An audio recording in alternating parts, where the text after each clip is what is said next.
Clinton. And welcome to Black Atlantic. We are a primarily Black, Atlantic-centric podcast, website, and media channel with the goal of bringing POC Atlantic voices to the world. You can expect to hear from us every week with guests, segments, panels, or roundtables exploring topics from all over Atlantic Canada. Clinton, it's been another week. How are you this week? I'm good. It has been quite the week. We have had a lot going on with the channel. Some things I think we'll wait till next week to announce. Yes. But some things we can announce. We were guests on the Halifax Examiner. We had an article by Matthew Bayard published, which got some great attention in social media, led to like some local MLAs out there sharing our podcast on their channels, as well as I think we were contacted by some other agencies as well.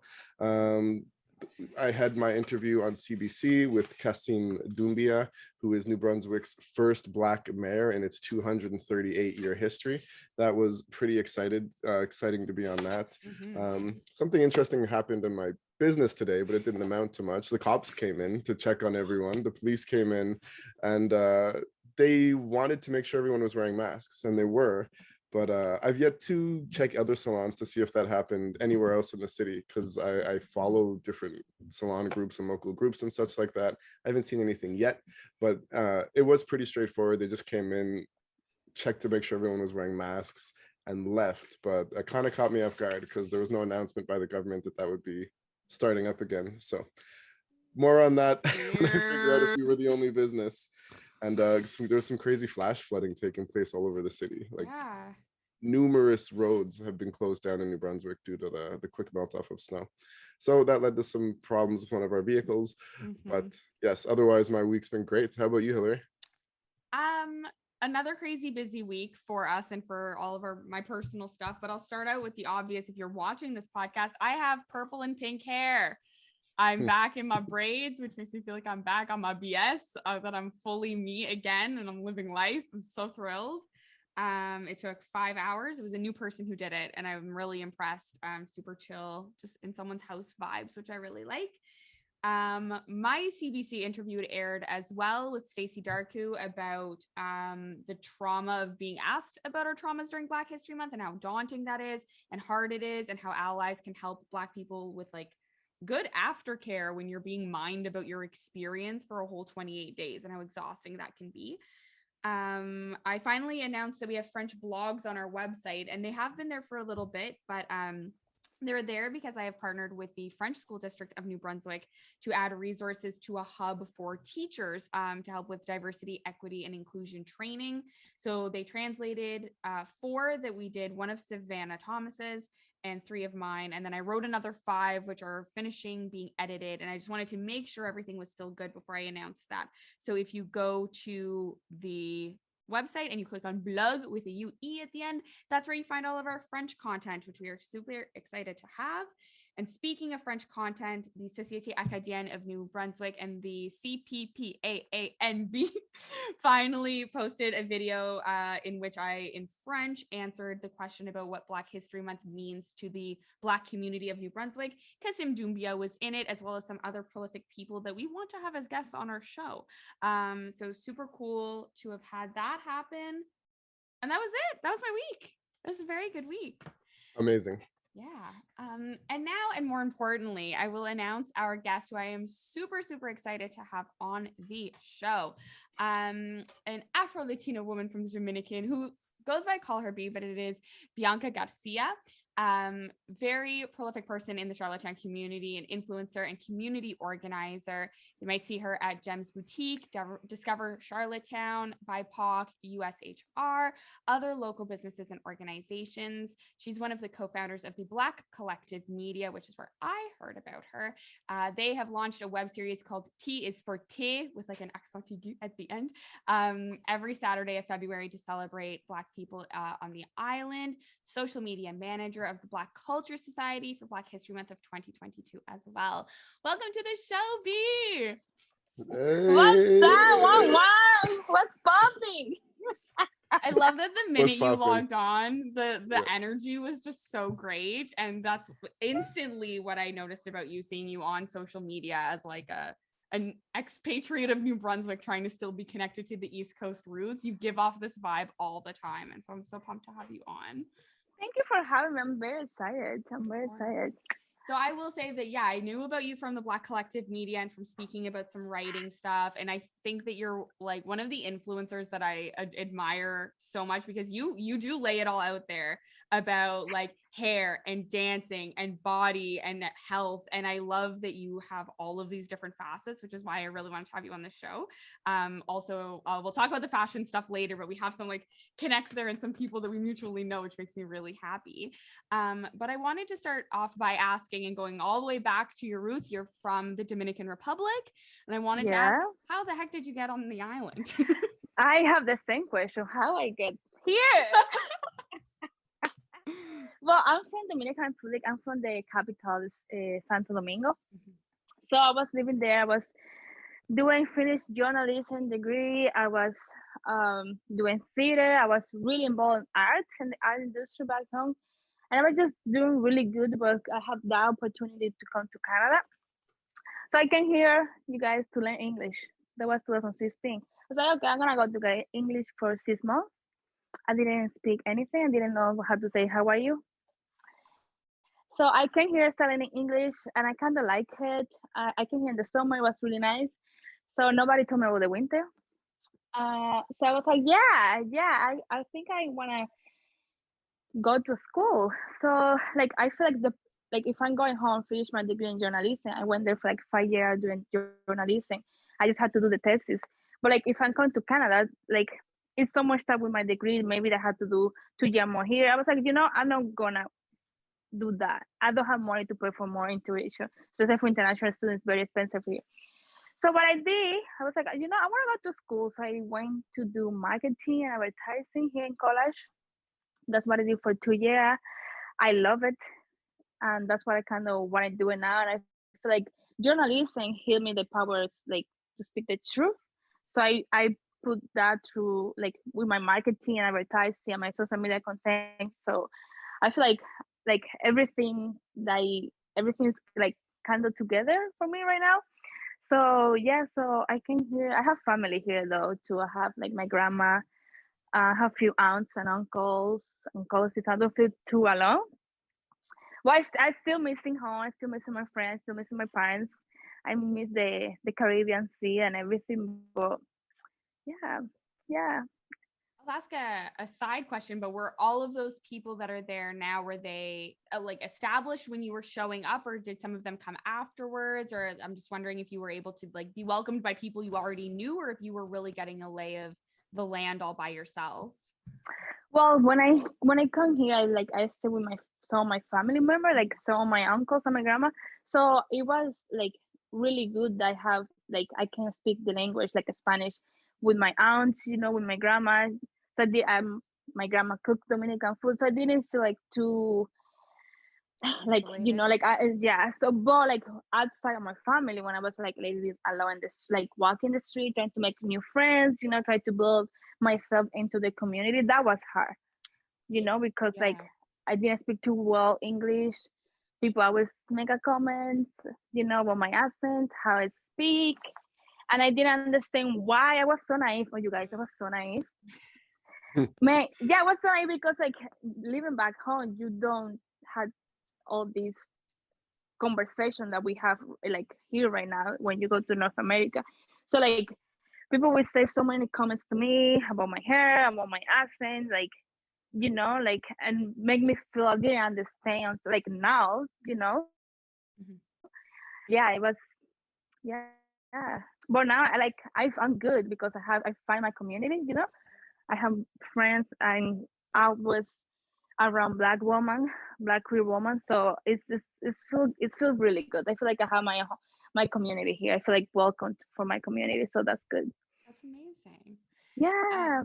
Speaking about community, and this might take you take us a bit off track, but I am curious what you can tell us about Black people in PEI, and if you know a lot about like history and origin, or even just like how you perceive the island and the general demographic today, especially because we're more New Brunswick and me all the way in Ontario. Yeah. What it's sort of like over there.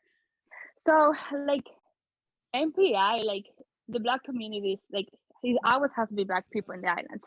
You know how it's even for history. Like we had the bag, like it was 200 people living there, like here in town, in like in the 18th. You know, like it was Black people living in the island. So what happened with them? Still don't have too much of the history, you know, Hmm. because a lot of that history is not, we don't have it, or maybe it's just there, or maybe I don't know. But like when I moved here, like my aunt, because my aunt, she's a Black woman, she have lived in here for like 25 years. So for her, it was really hard when she moved here because it wasn't too much like Black, you know. But like for me right now here, because it's a lot of international student, like it's so like right now PI is so diverse. Like even my aunt, with my aunt walk in the street, she was like, I never see so many Black people in the street. Like for her when she moved here, you know. But now it's like it's a huge uh diversity demographic in the island. Yeah, that's for sure. Did you say there was something 200 people in what? In a city or in the Like school? here, no, here in downtown. I think I have it right here. So here in downtown, like in the 18th, it was this community. It was 200 plus. They don't have the exact number how many Black people, but they have. I have it right here. Yeah, in the 18th, it called the bug, $1800s? BOG. Yeah, That was a Black neighborhood in like Charlottetown or something that is completely yeah, gone now. Is that correct? There yeah, used to be a Black yeah, thriving community and that it's yeah. all been It's paved over and new yeah. neighborhoods built and just not We even have accurate history. And is that what you're talking about? Oh, wow. yeah, we have like in that space. It's just like it's a park in there. It's a church, like a building, like government buildings, like a lot of houses. But yeah, it's a lot of stories, like especially with the elders, Black Islanders. It's a lot of story. But yeah, like I think now, I know BCS, El Black Culture Society, trying to have all the history together, you know, try to put all the history, like the stories of elders together, you know, to have that, because it's so important for PI to have that history, you know, that having erased but for white narrative, you know. But yeah, That's amazing. I yeah. didn't even know. Of course, I didn't know all of that, but I'm still learning because Man, yeah, I still learning too. Like I yeah. didn't know any of this. And Clinton, Hopefully our listeners are learning too. Oh, I'll get into that, Hillary. remind Okay. us, but you have grandparents that lived on the island, right? Yeah, so I was What born is and the raised last name? the last name on the island, that would be the Rainers. Okay. But I was born and raised in Toronto, and my dad is from Jamaica. And my mom lived there for a long time too. But my mom she's white and she's from Prince Edward Island. She had 12 siblings. And I'll tell you, like right now in 2022, I have about 300 relatives living on PEI. So Wow. of my mom's 11 siblings, her and one other person left, but all 10 of them stayed there. And yeah, it's just everyone, lots of kids, lots of grandkids, great grandkids, great grandkids. Just the Wow. family expanded outwards, and I currently have about 300 relatives on that island, which Wow. I'll comment on a bit later. My time in PEI. Well, I'll say it now. It's just really interesting because I grew up every summer of my life going to Prince Edward Island from I was 2 months old. And now that I live in New Brunswick, I still was visiting there before COVID, but I never saw a lot of diversity of Black people. I never saw a lot of racism, especially compared to here in New Brunswick, but I also never saw diversity. So it's really interesting to hear your aunt, who's been there for 25 years, saying the same thing, but also now saying she's seeing that diversity walking the streets and neighborhoods, Yeah. coffee shops, Yeah. probably just interacting with. We know PEI, small as it is, maybe 30,000 people. In the summer before COVID, any given day, you'd have over 1 million people on that Yeah, island for the visiting, tourists. tourism Yeah. and everything. But the residents there are becoming more diverse. Same thing that's happening in New Brunswick. And that's really cool to hear. That was a really interesting thing Yeah. that you told us. Yeah. Yeah. Yeah. So, It's like I think like now even you go everywhere you see BIPOC folks. Like you go to any coffee and you see BIPOC folk. Like yeah, and sometimes when I like even myself when I'm walking the street and I see Black people, it's like, hey, how are you? You know, it's like, The nod, right? Yeah, yeah, what's up? no doubt. Yeah. Cool. Well, that sort of answers the next question about how you found your experience on the island. But if you want to elaborate more about how it's been for you. For me, oh wow, I would say it's been really hard. Still, because like I feel like now because I have my community, I'm healing a lot being with my community. But yeah, it was really hard, you guys. I was in a relationship with a white dude, and the first time I went to the a family dinner situation, like his aunt was like, "Oh, your hair touch my head. You're being really exotic." And at that point, I was like, "Oh, thank you," because I was just so naive. I was just like, I want to just they like me, because I'm in love with this guy. Um, but yeah, now when I think, I was like, "Oh my god, that was so no okay."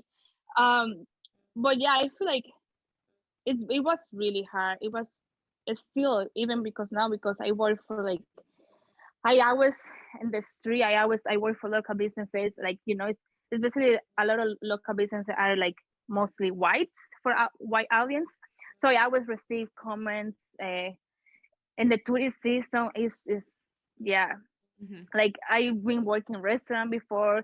A lot of comments from Americans when they come here like in the summer. Like it's so much comments. People wanting to touch my hair.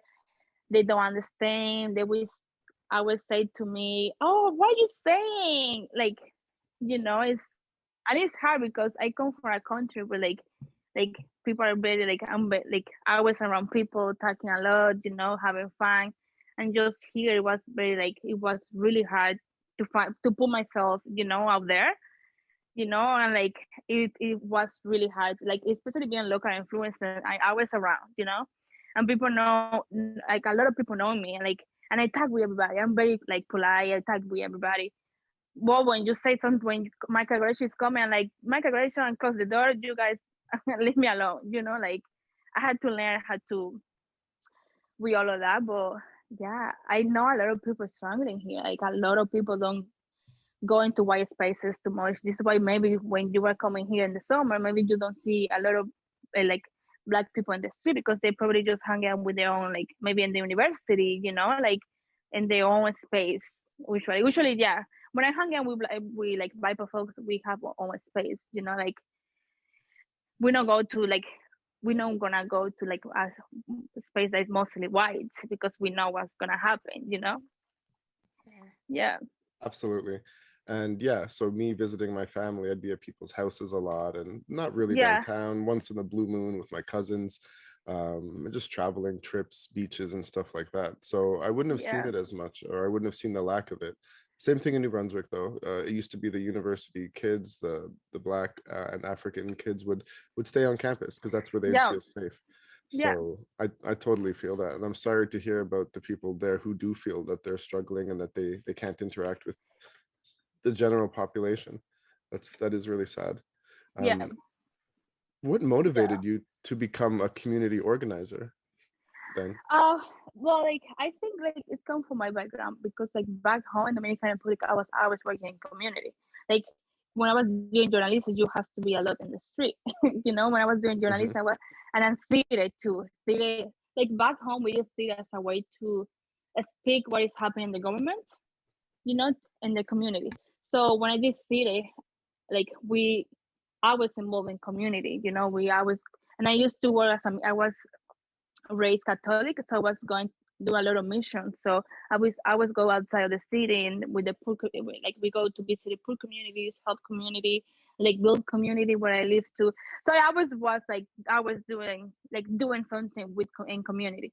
So when I moved to PI, that was the hard thing. Like I didn't know what to do. I didn't have my voice. Like I didn't know how to express my voice. You know, even my art, I didn't know how to like because I grew up with art and I was doing art. I was like, I don't feel myself in here. Like I don't know what I'm supposed to be doing. I don't know where is my space. So I think this is when I started. And also I have such a great friends in here and like so many people here that I hanging out with the like building community, you know, because I think for us, when I decided to leave PI, I wanted my friends, the people who are coming, it's like they feel happy here, you know, they feel this is a safe place.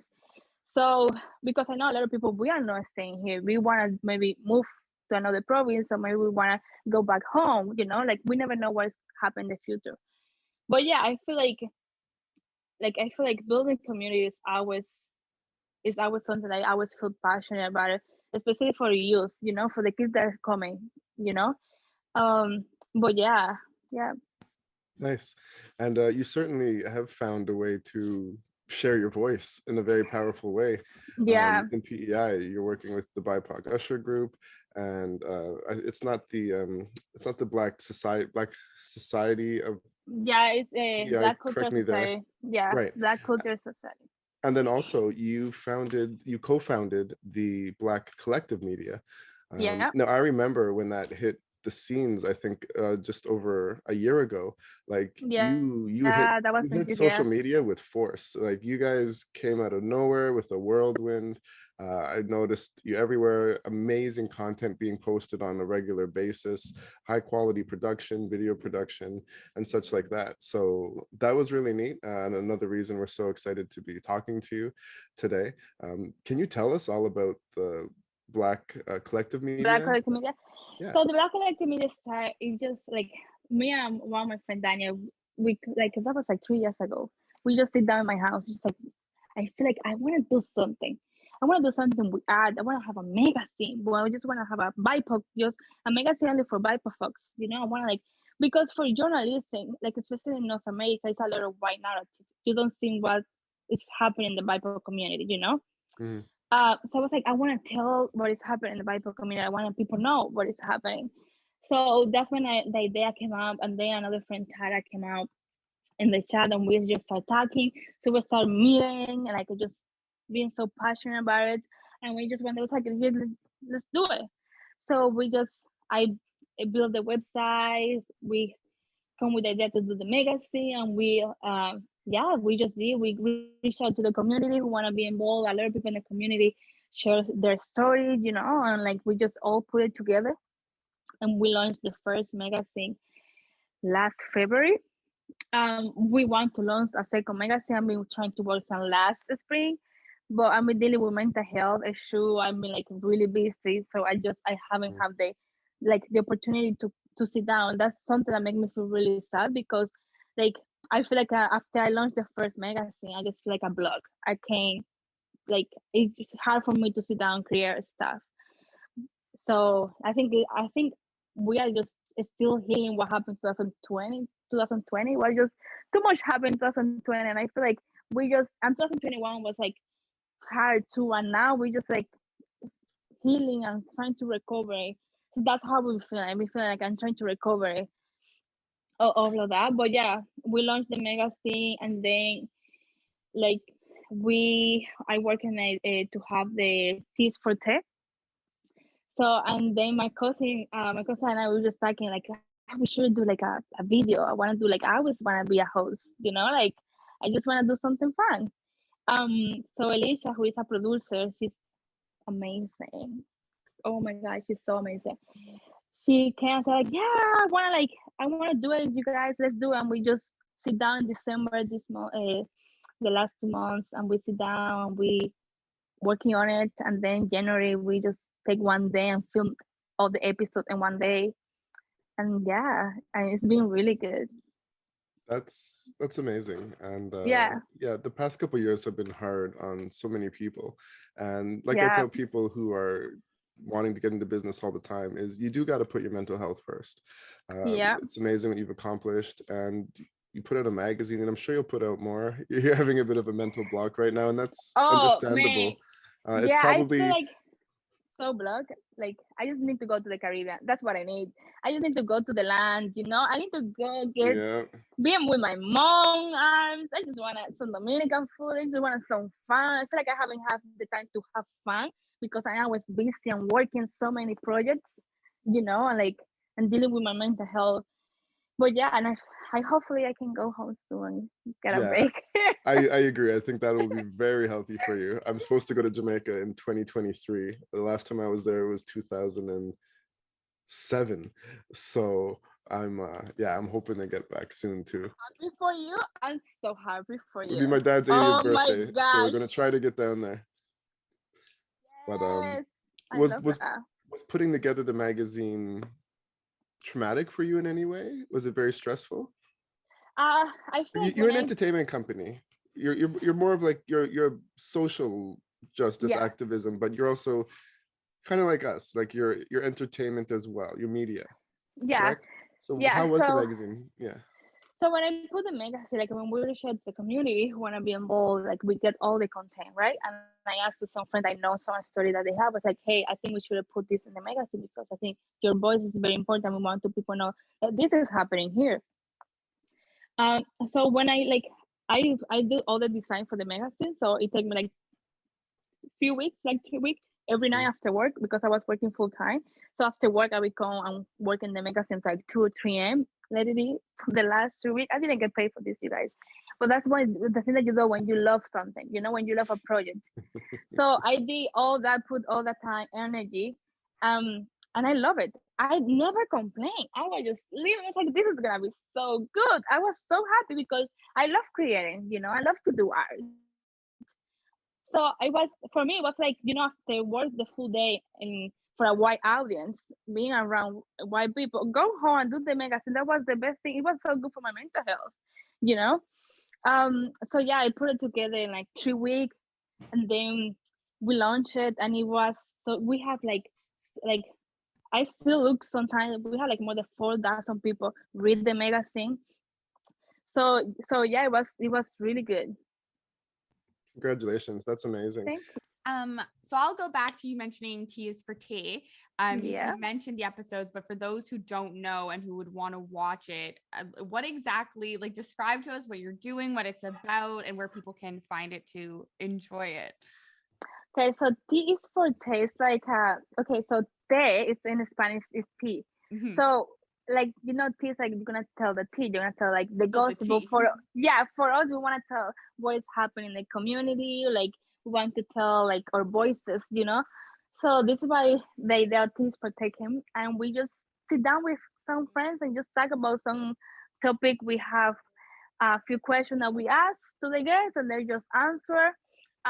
We did 4 episodes. So the first one was about Black History Month. The second one was about Black queer folks in the islands. That was so hilarious. It was so fun. That video was so fun. And then we have one about the Black people through decades. Different.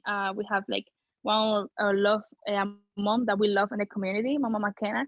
She was there.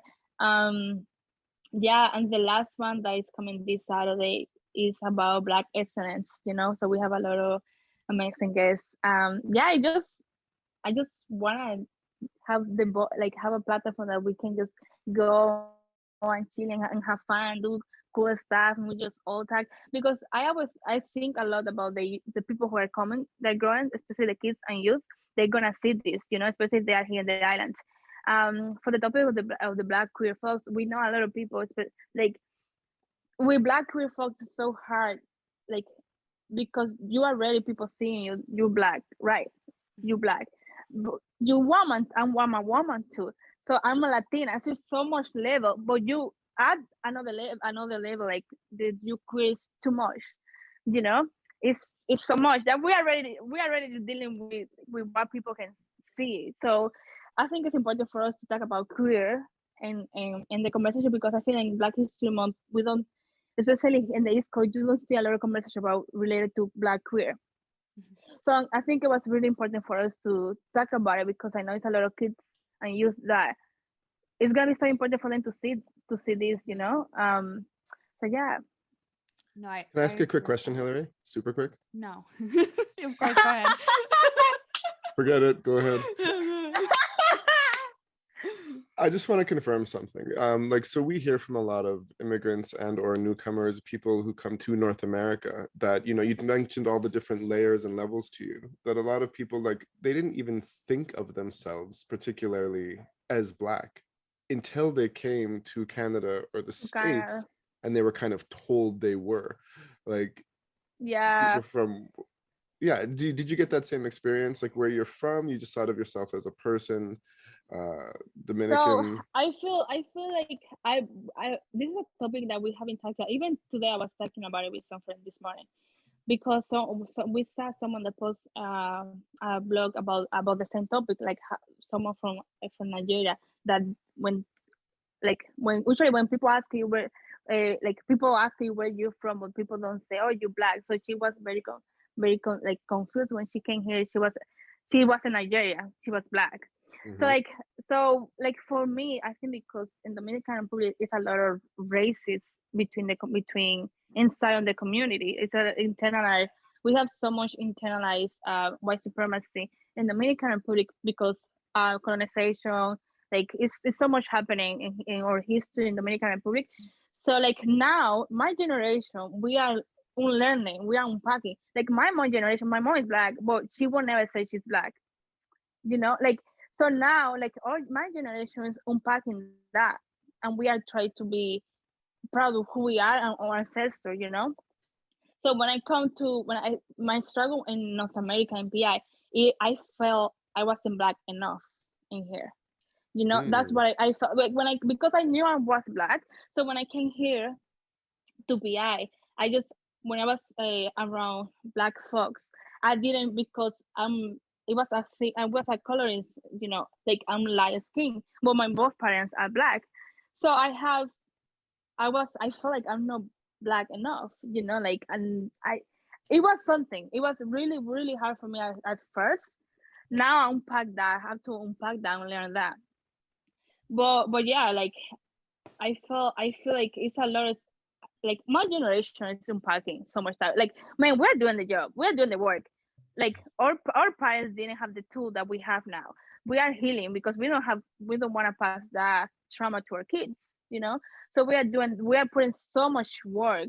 Like I tell my mom, I don't blame you. I don't blame you for anything because I know like your generation and my grandpa's they was dealing with so much, but they didn't really have the tool. So yeah.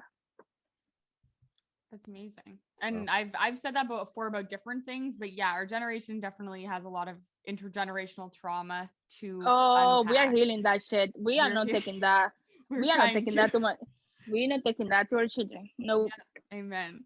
And I did want to add before Clinton asked his question that I do think it's really important too that what I hear a lot from other communities when they think of Black queer people is they only ever think of like Marsha P. Johnson throwing the stone and Mm, civil rights movements, and there's been so much more. And so mm, I think that work is amazing to make sure that you're talking to Black queer people about all of those intersectionalities so that there's other role models and representation, and we're not just talking about yeah. one thing that happened. As prevalent and as important as it is, Yeah. there have been other movements and other things that have happened that I think are Yeah. really important to the Black queer community, especially Yeah. after the Dave Chappelle thing. I think the Black Yeah. queer community needed They uplifting. need, yeah. And I feel like, and that's the thing. Thanks for put Dave Chappelle. That's the thing. The problem with the Black community is a lot of homophobia in the Black Yes. community. It's deep, and this is the thing. Like when I'm hanging out with white queer folks, like is the hard. Like when I move between white spaces, white queer spaces, white in general, white cis people, it's like it's fine. But when I'm going as a queer woman into Black spaces that is not queer, Mm-hmm. like the homophobia in those spaces is so deep. Yeah. Like, and we understand it's because like religion seems like it's so much stuff, so much factors that happen in between those spaces. But yeah, but this is so important for us to talk about Black queer folks, especially like I have here in the island and friends that like I can feel when I go to some spaces. They know I'm queer. I dress like have this masculine energy. I sometimes dress really naked. Like I don't care. I don't give a fuck. So I'm just me living my life. When they see me and like I can see how they look at me. I can see the comments, I can see the homophobia, Mhm. So I think it's very important just to have the conversation, especially in the Black community. We need to have that conversation. Yeah, because you're being seen by both communities, and there is that negative being seen as well. Yeah. I've unfortunately, well, me, it's more within my Black side of my family. They're having a hard time with the whole queer Black woman thing, but they'll have to get Yeah. over it because I'm not Yeah. going to change. uh, Exactly. so I also wanted to ask you, because we've mentioned them a few times, BIPOC Usher and the Black Culture Society of PEI. I was just wondering if you could give a brief synopsis of what both of those organizations do and how you help them do what they do. So, BIPOC is an organization that advocacy for BIPOC folks in the island. They are doing an amazing job. Like they are, oh my God, they're so busy. So I help them with the social media. So I'm helping with the social media, and I'm also part of the team. Yeah, they are doing amazing. BCS, Black Culture Society, the advocacy for Black folks in the island. They both organizations work.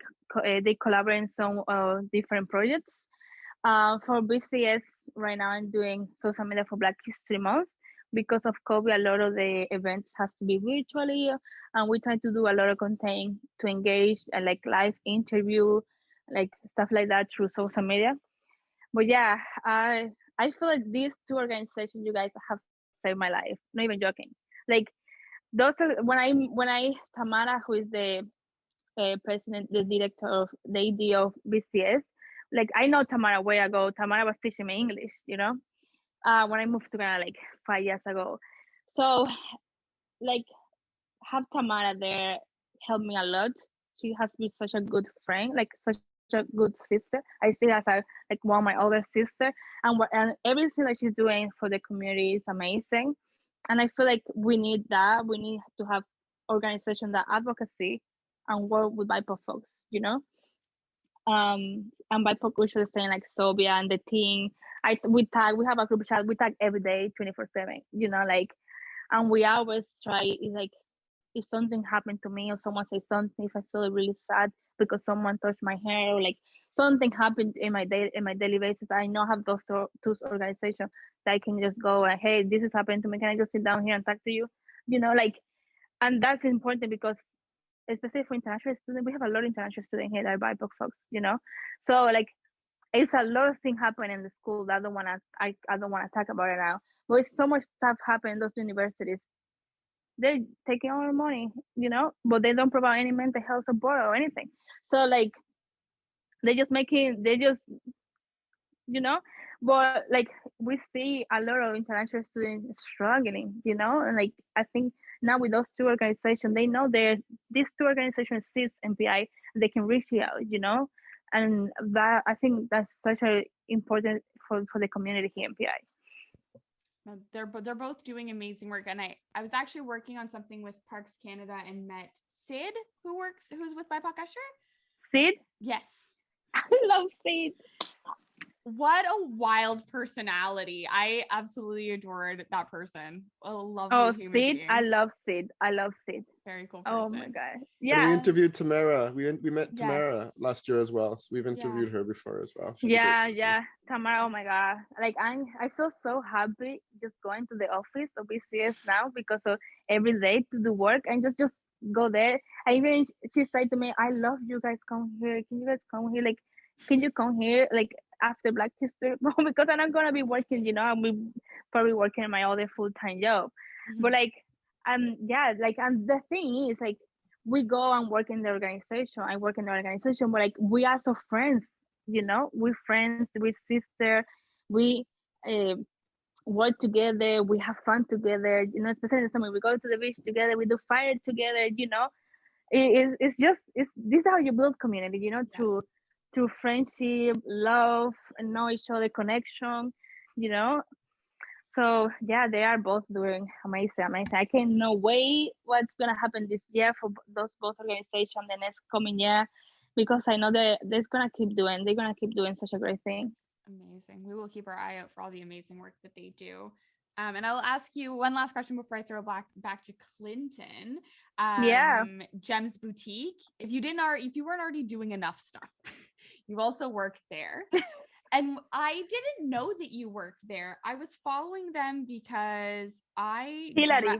because of Hillary McMillan, not Hillary LeBlanc, my go-to fashion designer. I get her to alter my stuff. I wear like everything. She has all my money. She has all of my money. And then I Take my saw that money. they were selling the coats. And then one day I saw you modeling the stuff, and I was like, I know her. And I was just so thrilled to just see you everywhere on my phone. So tell me about working for Gems Boutique and how you ended up doing that too. So Yes Boutique is my full-time job. I've been working there for the last 2 years, and 2020, so January 2020. So I've been working there for like 2 years. I love working there. I love James Boutique. I love the staff. Yeah, I right now working doing like marketing and social media content. Yeah, I love fashion. Yeah. So I love fashion, and I love that I can be myself in that space.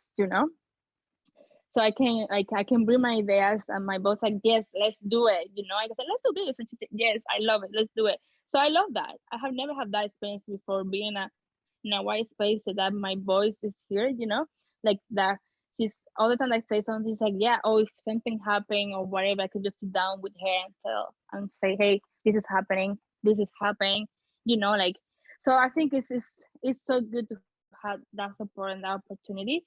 And I love working there. So yeah, so we were talking few years last year about, we need to do a fashion weekend. We Mhm. need to do a fashion weekend. And she was like, and she was keep telling me, Bianca, we need to do a fashion weekend. I was like, yeah. But I'm so busy. I was like, yeah, sure. And then we just said, yeah, let's do it. So my boss said, yeah, let's do it. And we just doing it. We just working on it. We launched today um the ticket, the early bird ticket. So it's almost sold out, you guys. I mean, look at my phone, the notification all the time coming out, people buying the tickets.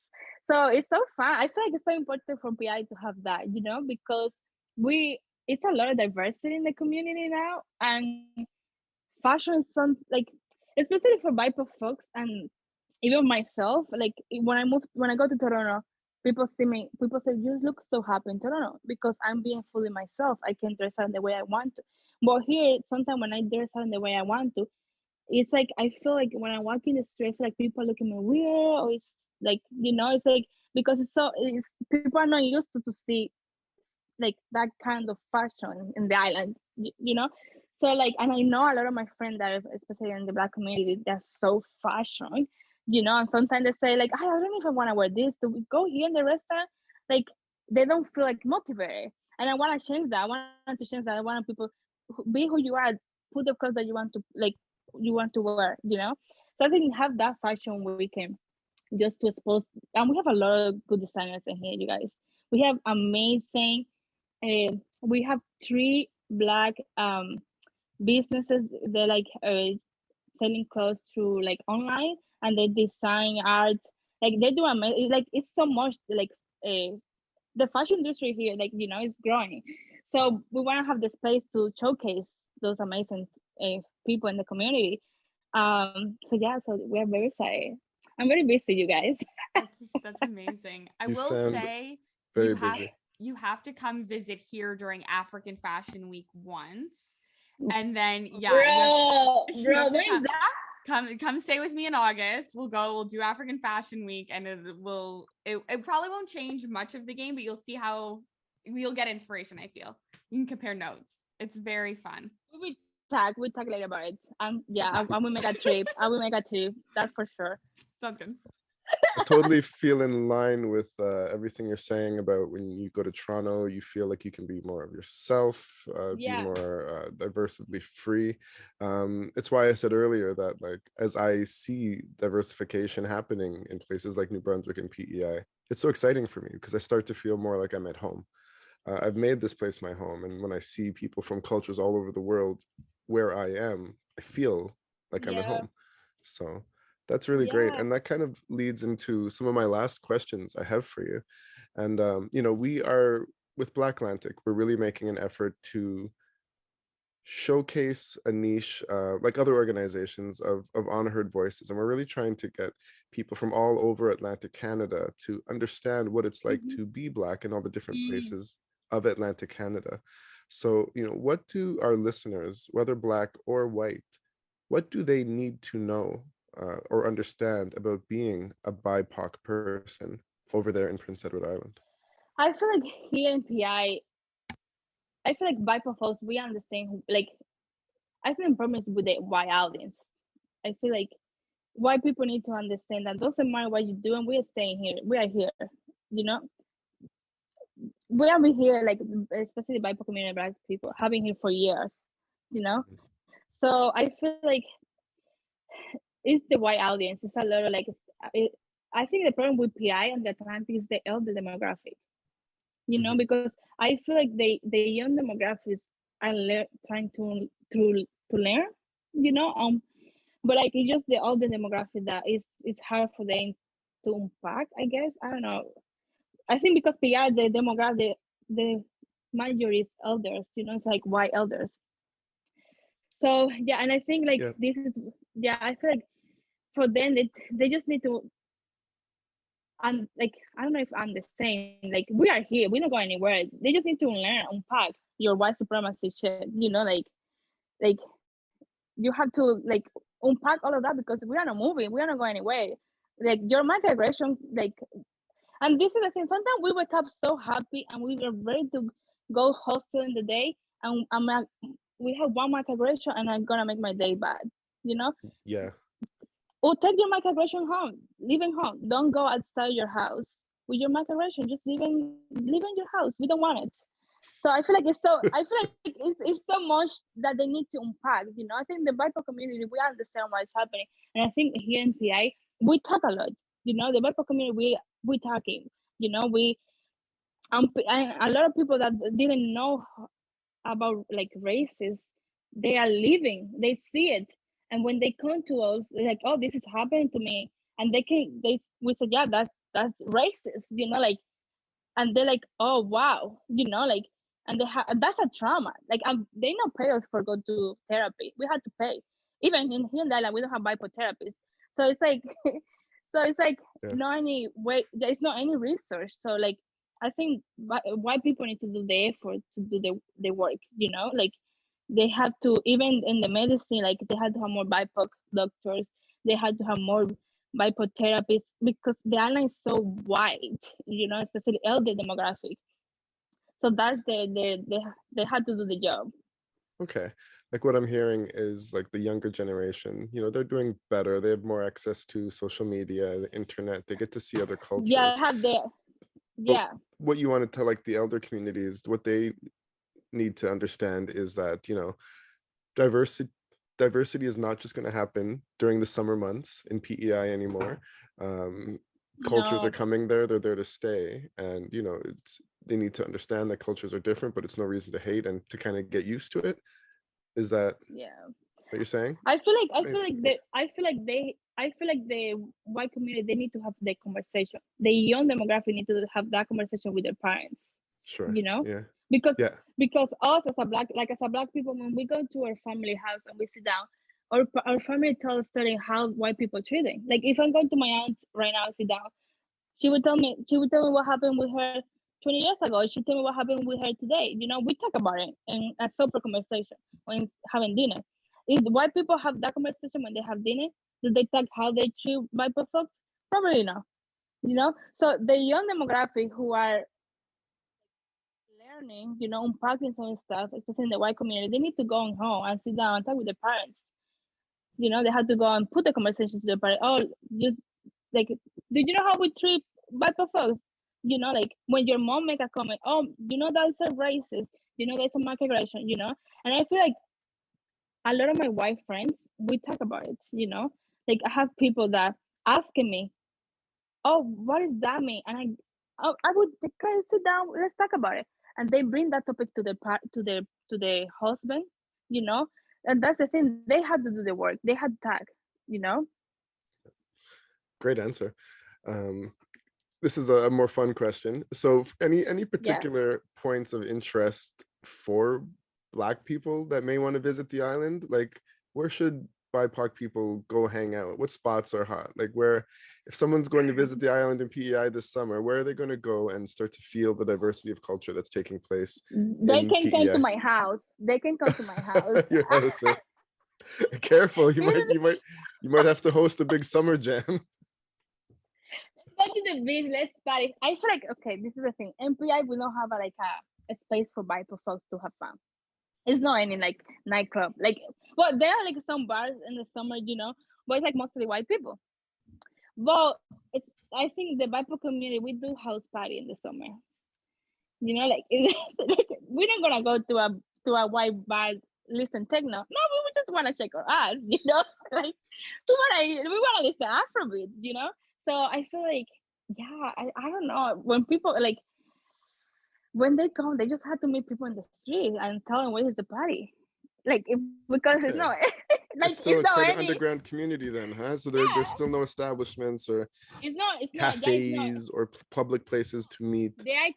there are a lot of cafes that like you see a lot of BIPOC folk, but it's like, if I'm talking about like party, like dance stuff like that. It's still a Yeah, house. It's still a yeah. house jam thing. Yeah. Okay, so PSA to our listeners, please don't find out where Bianca lives and show up at her house ever. Don't ever do that. If she invites you to a jam, that's one thing. But yeah, like, respect They those don't know. boundaries. They don't know where I live. They look my Instagram. Good. Well, I hope that PEI does get a place like that, like a place where people can. Oh my god! Imagine we have an Afro nightclub, or like a Caribbean club. I went to Toronto and I know a few nightclub in Toronto, and I was like, oh my god, I've never seen so many Latin folks in my life in Canada. No like Caribbean restaurants out there. Nothing. We have Caribbean restaurant. Yes, in downtown especially. Yeah, in the last year we have 2 new Caribbean restaurant in Founders Hall. We have 2. Yeah, in the market we have few too. Yeah. Now okay. I think like, yeah.